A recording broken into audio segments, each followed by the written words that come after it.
आपने कहा था जब 9 मई के हवाले से बयान आया कि अभी आगे बढ़ेंगे, पाँव पड़ेंगे कि किसी भी तरीके से रास्ता निकले।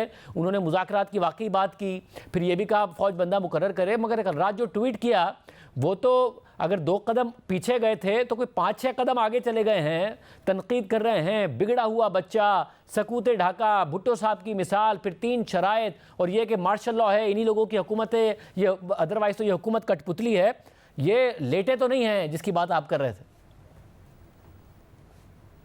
बिस्मिल्लाहिर्रहमानिर्रहीम। देखिए, ये जो मैंने बात की थी मैं उस पर अभी भी कायम हूँ। ये टैक्टिकल जो मुख्तलिफ होते हैं तरीके जो हैं वो अपनाते हैं और मेरा ख्याल है कि उन्होंने इस सिचुएशन को कोई गेज किया हुआ है कि ये सितंबर या अक्टूबर में जो है चीफ जस्टिस की तब्दीली के बाद जो है को हमारे कोई हालात यानी पीटीआई के हालात अच्छे हो जाएंगे और मैं हुक्मरानी में वापस आ जाऊंगा। ये बेसिकली सारा ये इमारत जो है उन्होंने इस सपोजिशन के ऊपर या इस उम्मीद के ऊपर जो है अपनी खड़ी की है कि ये एक फैसला जो है वो 8-5 का आया है और उसके बाद जो है क़यादत जो है सुप्रीम कोर्ट में तब्दील होगी।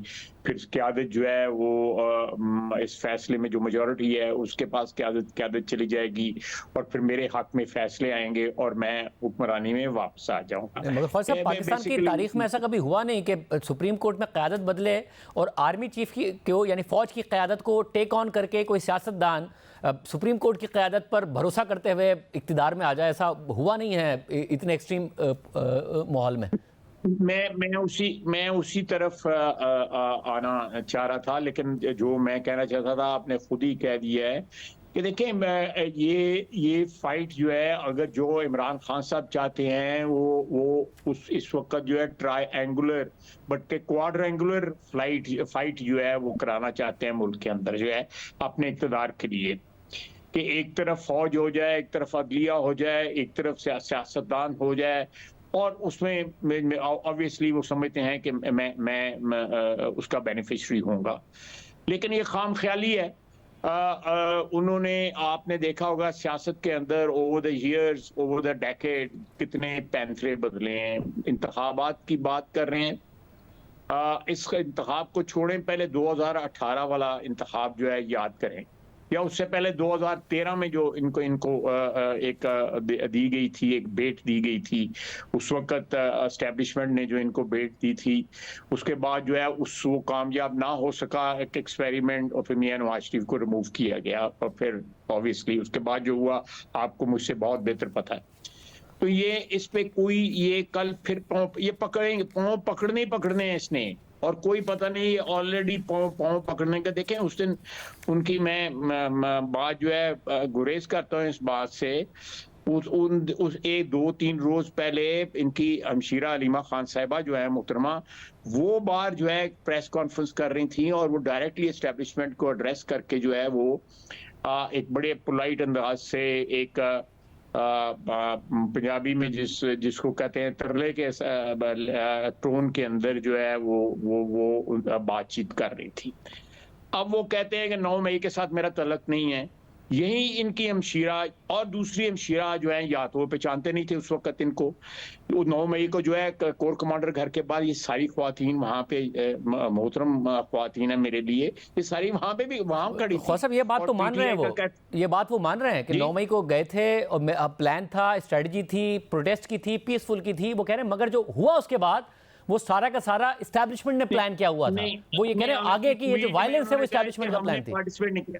नहीं, अगर आपका आज ट्वीट पढ़े ना तो उसमें उन्होंने कहा है, उन्होंने इनकार किया है कि हम वहां पे थे। ये इस बात से उन्होंने इनकार किया है, अपनी मौजूदगी से उन्होंने इनकार किया है। उन्होंने कहा जी कि हमारा उसके साथ कोई ताल्लुक नहीं था। लेकिन बात चले इस बहस को जो है समेटते हुए मैं बाकी जो उनके नुकात हैं उनके उसके नुकात में एक मसला ये है कि अब तो पहले तो ऐसा लग रहा था कि जो अचकज़ई साहब हैं वो उन्होंने पॉलिटिकल क़यादत के साथ मुज़ाकरात के लिए अब उन्होंने मगर जो नुमाइंदा अपने ट्वीट में पेश किया है अचकज़ई साहब को, वो भी फ़ौज से मुज़ाकरात के लिए कि फ़ौज अपना नुमाइंदा भेजे और अचकज़ई साहब हमारे नुमाइंदे, ये हुकूमत कठपुतली है। यानी वो सियासी क़यादत से अब अचकज़ई साहब के ज़रिए भी मुज़ाकरात नहीं करना चाहते। देखें, ये मैं अचक साहब, अगर कल या परसों मुझे असेंबली में मुलाकात हुई तो मैं उनसे पूछ के आपको बता भी दूंगा। मेरा उनके साथ बड़ा एहतराम का रिश्ता है, भाइयों वाला रिश्ता है।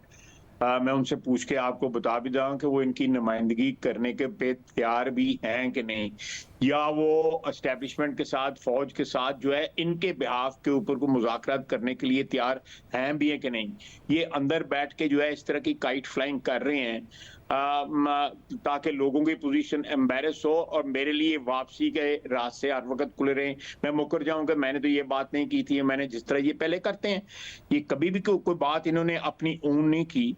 अब मैं देखें, आज ये एक मजाक का खेज बात है। इन्होंने कहा था कि यूनिवर्सिटियां जो है वो हम खोलेंगे और ये करेंगे, केपी में ये होगा। 15 साल हो गए केपी में हुकूमत करते हुए। आज स्कूलों, कॉलेजों, यूनिवर्सिटियों की जमीनें बेच रहे हैं अपना डेफिसिट पूरे करने के लिए। ये तो इन्होंने हुक्मरानी की है, लोगों को हुक्मरानी के ताने देते हैं। ये तो हुक्मरानी की है। 15 साल के बाद पूरा सूबा जो है दिवालिया हुआ है। 900 अरब रुपया उसके ऊपर, उस सूबे के ऊपर कर्ज चढ़ा हुआ है। और दूसरी बात यह है कि आप जब शोहदा की तज़हीक करें, शोहदा जो है वो एक कॉमन, आप कह सकते हैं, हमारे लिए अदब और एहतराम की उनकी हैसियत है सारी कौम के लिए। जो किसी भी पार्टी के साथ उनका ताल्लुक हो, किसी भी पार्टी के साथ ताल्लुक हो उनका, वो शोहदा का जरूर एहतराम करेंगे कि उन्होंने कौम के लिए जो है वो कुर्बानी दी। और उनकी कुर्बानी जो है बगैर किसी लालच के, बगैर किसी ओहदे के, बगैर किसी, जिस तरह हम सियासतदानों को लालच होते हैं, इक़्तिदार का लालच होता है, ये उसके कुर्बानी दिए, उसका इन्होंने उनकी भी तौहीन की हुई है।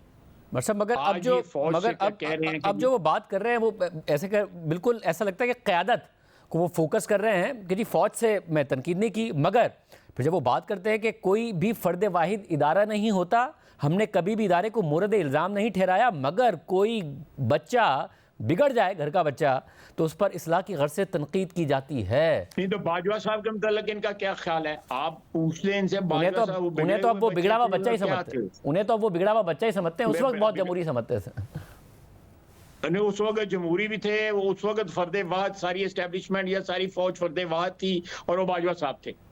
आप देखें, इस वक्त सबसे ज्यादा टारगेट जो है दहशत गर्दों ने केपी के सूबे को किया हुआ है। ये केपी में दहशत गर्द लेके आए। इमरान खान साहब 6-7 हजार दहशत गर्द वहां पे लेके आया, जिसने आज कत्लेआम ना सिर्फ केपी में बल्कि दूसरे सूबों में भी किसी न किसी हद तक जो है कत्लेआम इस वक्त वो कर रहे हैं। केपी की हुकूमत जो है, केपी की अवाम जो है, इनके फैसलों की कीमत जो है इस वक्त अदा कर रही है। इन्होंने 4 साल के अंदर जो कौम के साथ किया है, जो इस मुल्क के साथ किया है, ये किसी तरह भी कोई सूरत ही नहीं है ऐसी कि उसको कंपनसेट कर सकें। जितनी तबाही में इन्होंने महंगाई जो है जो करके गए हैं, दिवालिया मुल्क को करके गए हैं। ये अब वक्त आया तो आईएमएफ को खत इन्होंने लिखे, इनके फाइनेंस मिनिस्टर्स ने आईएमएफ को खत लिखे। इन्होंने पूरी कोशिश की कि मुल्क जो है दिवालिया हो जाए।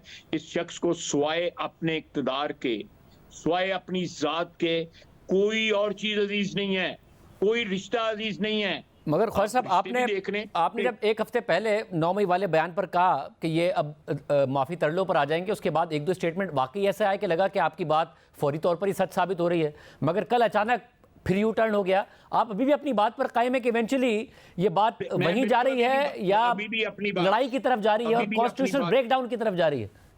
मैं अभी भी अपनी बात पे कायम हूं। ये इसकी स्ट्रेटेजी है कि बड़क मार दो, अगला बड़क से यरके ना तो खुद यरक जाओ। ये पंजाबी में जरा अल्फाज इस्तेमाल कर रहा हूं, लेकिन बाय एंड लार्ज लोग समझ जाएंगे मैं क्या कह रहा हूं। बड़क मारता है, अगला यरक नहीं करता, साथ ही मुज़ाकरात की बात करनी शुरू करता है, साथ ही कहता है कि मेरे पास बंदे भेजो, मैं बातचीत करना चाहता।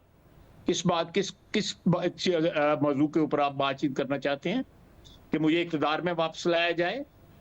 5 साल इंतजार करो, जब इलेक्शन होगा फिर भाई उसमें हिस्सा ले लेना। अभी तो सिलसिला शुरू हुआ है, अभी तो पार्टी शुरू हुई है। इंशाअल्लाह ताला अल्लाह खैर करेगा। अगले इलेक्शन तक जो है, जो आपका जो सब्र का पैमाना हर रोज लबरेज हुआ होता है कि आपका सब्र जो है, कभी आप कुछ बयान देते हैं, कभी कुछ बयान देते हैं। जुलूस का इन्होंने जुलूसों का ऐलान किया कि पाकिस्तान सारे शहरों में, किसी पाकिस्तान के शहर में 25, 30, 40 से बंदे नहीं आए ज्यादा। रोजाना भूख हड़ताल करते हैं, सुबह पराठों का नाश्ता करके आते हैं उसके बाद 2-3 घंटे की भूख हड़ताल करते हैं, उसके बाद सारे के सारे गायब हो जाते हैं। जितने इनके जाले हैं, जितने इनके जानसार हैं, ख्वातीन मर्द जो है 10-12 बैठते हैं, बाद उसके बाद गपशप लगाते हैं। जिस तरह वो जमीन पे बैठ के लोग ताश नहीं खेल रहे होते, उस तरह ये बैठे होते हैं और उसके बाद उठ के चले जाते हैं। अंदर जाके 2 एयर कंडीशनर हॉल के अंदर तकरीरें करते हैं, उसके बाद घर वापस चले जाते हैं। कौन बंदा है जो जो जो जो अपनी उसके ऊपर जो है खड़ा है, किसी कॉज के ऊपर, किसी नजरिए के ऊपर, सिवाय ये कि 2018 का इलेक्शन इनको भूल गया है, 2024 का इलेक्शन इनको याद है। और मगर ख्वाजा साहब, आपने जो जुमला कहा कि इनका काम है भड़के मारना, भड़के मारते हैं। अगर कोई जो आप कह रहे थे कि अगर दूसरा डर जाए तो ठीक है, वरना फिर खुद वो पीछे हट जाते हैं। मगर जब बार बार भड़के मारे हैं, आपका सियासी एक्सपीरियंस है, एक ना एक दफ़ा आगे की पार्टी डर गई फिर? मेरा नहीं ख्याल कि मैं नहीं समझता कि ये इस किस्म की बात हो। कब ये बंदा बड़ा एक्सपोज हो गया हुआ है लोगों को, जो है ना, कोई जनरल बाजवा को मेरे ख्याल कोई प्लेखे थे, कोई उनको कोई इस किस्म की मिसकंसेप्शंस थी, या ऑब्वियसली उनका सेल्फ इंटरेस्ट जो था वो ओवरराइडिंग फैक्टर था। लेकिन वो ही थॉट कि he is batting on the right horse. लेकिन लेटर ऑन जो है, नॉट लेटर ऑन बल्कि साल सवा साल के बाद ही 2019 में ही उन्होंने मुझे ऑफर किया गया। मुझे जनरल फैज जो है उनके ससुर के घर मुझे मिले और उन्होंने कहा कि we have had enough of him.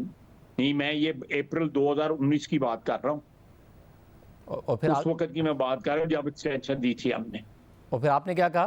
तो ये हालात है इनके। कोई बंदा, कोई पाकिस्तान में नहीं, दुनिया में कोई बंदा जो है ढूंढे जो इस शख्स पे एतबार करेगा। और जब जनरल फैज हमीद ने कहा कि हम कोई बंदा बेजार आ गए इसके साथ डील किया हो। इस आदमी से, तो आपने क्या कहा जी? जब जनरल फैज हमीद ने कहा कि हम बेजार आ गए इमरान खान साहब के हवाले से, जनरल फैज हमीद ने कहा जनरल बाजवा के ससुर के घर, पूरी स्टोरी मैं आपको पूरी स्टोरी सुना देता हूँ। ये आधा मिनट भी नहीं लगेगा, 20 मिनट की ज्यादा मुलाकात थी। उन्होंने कहा जी कि आप क्या कर रहे हैं, जनरल बाजवा को एक्सटेंशन वगैरह दे रहे हैं? मैं कि जी दे रहे हैं, बिल्कुल हमने फैसला किया, हम वोट देंगे, जो हमने दिया भी।